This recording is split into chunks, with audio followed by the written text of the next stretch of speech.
I taste the liquor never brewed from tankards scooped in pearl. Not all the vats upon the Rhine yield such an alcohol. Inebriate of air am I, and debauchee of dew.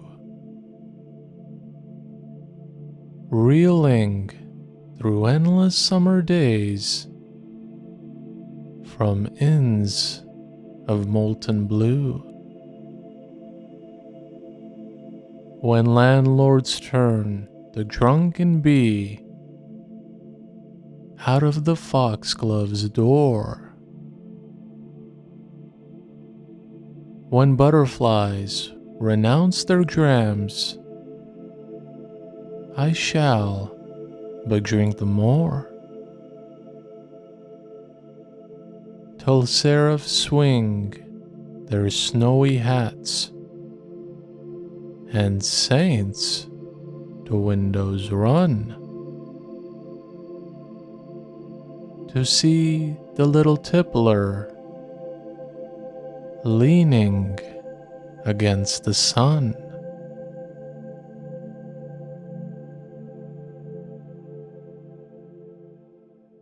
I haven't spent much time reading or studying the works of Emily Dickinson before. However, after coming across this deep poem of hers, I think I've really missed out on this spiritual and poetic treasure. If after reading or hearing this poem, you are feeling a little lost and confused, know that you are not alone. I've had to read this poem so many times and research certain things that just aren't as common these days as they were back in Dickinson's 19th century Massachusetts. You know, to be perfectly honest, I'm not even sure if my mind grasps it any better today than when I first read the poem. But there are certain words and phrases that evoke a deep spiritual feeling, which is one of the reasons why I wanted to feature this poem. I Taste the Liquor is one of Dickinson's most famous poems, and it can be seen as a celebration of the divine beauty and wonder of nature. If we look at it from a spiritual lens, the poem can be interpreted as a representation of Emily Dickinson's own spiritual journey, where she finds a deep connection with the divine through her own experiences with nature. You know, that's something that I can clearly relate to, given how much I connect with God whenever I am in nature, wherever that may be. But because this poem is a little complex and hard to understand for many of us, including myself, I think it would make sense to first provide a little bit of context before we actually dive in. Emily Dickinson was known for her introspective and reclusive nature, and her poetry often explored complex themes such as spirituality and the afterlife. She grew up in a Puritan household, and her family was deeply religious, which had somewhat of an impact on her. However, she struggled with her faith throughout her entire life and ultimately rejected many of the traditional religious beliefs of her time. Now, for those of you who might not know, Puritanism was a religious movement that actually started in England in the late 16th century before spreading across the Atlantic to America in the 17th century with the arrival of the Pilgrims. At a nutshell, the Puritans believed in a strict interpretation of Christianity, emphasizing the authority of the Bible and the importance of personal piety and moral purity. They had a very strict code of conduct, which aimed to suppress individual desires and emotions, something that clearly didn't jive with Dickinson. In fact, when you read her work, there are many areas where she just challenged the traditional beliefs of her time, and her poems were seen by many during her time as unconventional and even scandalous. So I gotta give Dickinson a lot of credit for being so open and brave during a time and in a culture that simply didn't value these liberating ideas. But hopefully, now that you know this, you can appreciate the poem a little more and maybe even feel some of that liberation Dickinson talks about, which is rarely found in society but is found endlessly in nature. So let's jump right in and see if we can uncover the mystery, beauty, and wisdom of this poem. Dickinson starts with a beautifully descriptive line, stating that she has tasted a liquor never brewed, a liquor that can only be found in tankards scooped in pearl. Now, this is an incredibly deep line that I think many of us, including myself, would probably just gloss over because frankly, it's a little bit hard to understand. But let's see if we can comprehend it, starting with the first part. Dickinson describes a liquor that has never been brewed. Right away, that should give you a clue that this is not a real liquor, but rather a metaphor for something potent and intoxicating like liquor. When I first read this part, I immediately thought of the Sufi poets, because they just loved using wine as a symbol for the spiritual ecstasy that comes from being in the presence of the divine. In fact, if you look closely at the Arabic word for wine, or khamr, it literally means veil or cover. In other words, wine, or any kind of alcohol, is a veil or cover that can be lifted to reveal a deeper truth or reality beyond our sensory perceptions. So when you read this poem, don't think of an actual liquor or alcohol being consumed. Think of a spiritual state being consumed. A spiritual state that is found in plenty in nature. And this liquor or spiritual state is so rare that it's only found in tankards scooped in pearl. Now, a tankard is just a large drinking vessel that is often used for serving beer or ale. You can almost think of a big jug with a lid on it. But Dickinson doesn't say that this tankard is filled with beer or ale or any other type of alcohol. She's saying that it has been hollowed out and filled with pearls.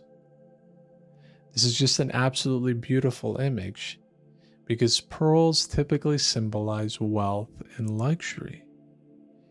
And you can just imagine, if you could for a moment, Dickinson drinking from this tankard and becoming overloaded with the beauty and richness of the natural world. She is literally drinking it all in, and it's making her drunk on a deep kind of love, divine love. This feeling is so great that nothing can ever compare to it. That's because being intoxicated by nature far outweighs being intoxicated by alcohol, and I can say this from personal experience. When we drink alcohol, we become numb and actually go down a level in consciousness. But when we drink in nature, when we drink the beauty of divinity, we actually rise in consciousness. We transcend our human body to become something far greater, which is our soul. This feeling will literally erase every thought you have and give you goosebumps all throughout your body. Such is how powerful this state of being truly is. And there's a beautifully poetic way that Dickinson describes this. She's saying that this metaphorical liquor is so rare that it can't even be found in the vats upon the Rhine. Now, to be honest, this is another area that I had to research a little bit because I just wasn't sure what Dickinson was talking about. However, it appears that the Rhine River, which flows through many countries, including Germany, is home to many vats, or these big barrels that hold beer or wine. Germany in particular is known for its famous beers and wines. And so I think that's the connection that Dickinson is ultimately trying to make. She's making a comparison here. She's saying that even the best beers and wines that you can find in Germany and all across the globe are no match for the divine liquor that she has found through her spirituality and in the natural world. That's just such a beautiful way to put it, that even I'm holding up my cup right now, telling God to pour me some of this special liquor. Because this liquor, once consumed, just inebriates us. It makes us drunk. And again, the source of this drunkenness or intoxication is not from an actual liquid, but rather from something deep within our own being, from our own soul. To be inebriate of air means to be so intoxicated and spellbound by the beauty of nature. In fact, haven't you ever seen something in nature that has left you absolutely speechless? That is the feeling Dickinson is talking about, although obviously infinitely more. It's one thing to see a mountain or waterfall and say, wow, what a beautiful image. But it's another thing entirely to be so immersed in that mountain or waterfall that you forget everything else and only see and feel God. This state of being is truly beyond words, but I think Dickinson has a wonderful way of conveying it. She is a debauchee of dew, who is taking absolute pleasure in experiencing and drinking in the natural world. Now, debauchee is typically used to describe someone who indulges in excessive pleasures. But here, Dickinson is almost poking fun at the Puritan culture by using the word in kind of a subversive way. We might think a debauchee is bad or sinful, just like many of us might think alcohol is bad or sinful. However, Dickinson is using the same exact language to describe, as best as she can, the immense pleasure that she gets from being in nature. She's spending her days reeling through an endless summer, moving from one inn to another and another. It's like one big, never-ending pub crawl, if you can imagine, and yet she doesn't even take one sip of real liquor. Inns of molten blue is an interesting phrase that, quite honestly, I've still been trying to figure out what it could possibly mean. If you have an interpretation, I'd certainly love to hear it. On the one hand, an inn is a place of rest and refuge, and blue can refer to the endless sky or heavens, which are often associated with the color blue. On the other hand, it could be just a mystical or otherworldly realm that transcends the physical world. A world that Dickinson, through her poetry, spirituality, and time in nature, happened to have entered. Again, I'm not entirely sure, but it's a beautiful way to describe this higher state of consciousness, which I think any lover of poetry will appreciate. Then we get into the third stanza, where things become a little more interesting. Here, we get the sense that this love of nature or the divine is unfortunately not shared by everyone. You can pick this up from the phrase landlords turning the drunken bee out of the foxglove's door. Now, when I first read this, I actually thought of real estate landlords, but it turns out that Dickinson was using this figuratively and was probably referring to flower landlords, or bees, because they preside over and seemingly own all the flowers.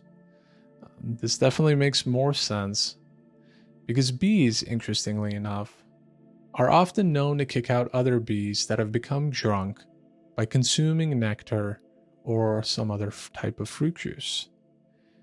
I know, it's crazy to think that bees can actually become drunk, but it's true. When bees consume this nectar or juice, and they consume the alcohol, they actually become disoriented and have difficulty flying or returning back to their hive. This is not only bad for the drunken bee itself, but also the entire social structure of the hive, as the bee may behave erratically or even aggressively towards the other bees. So what do the other bees do?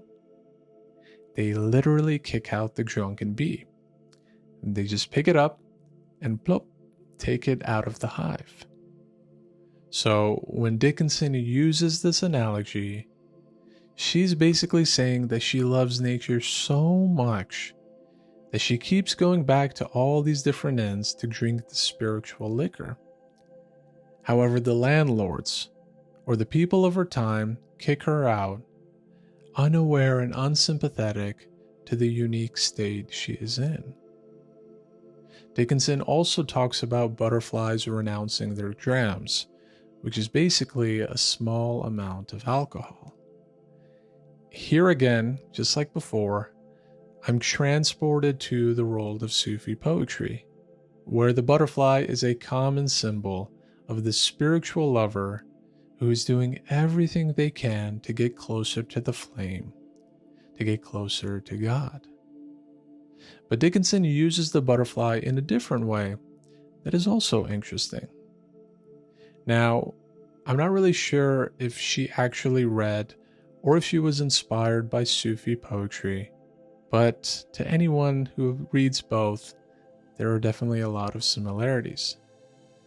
Butterflies are often seen as a symbol of beauty and frivolity, and unlike bees, their value is not easily understood or appreciated.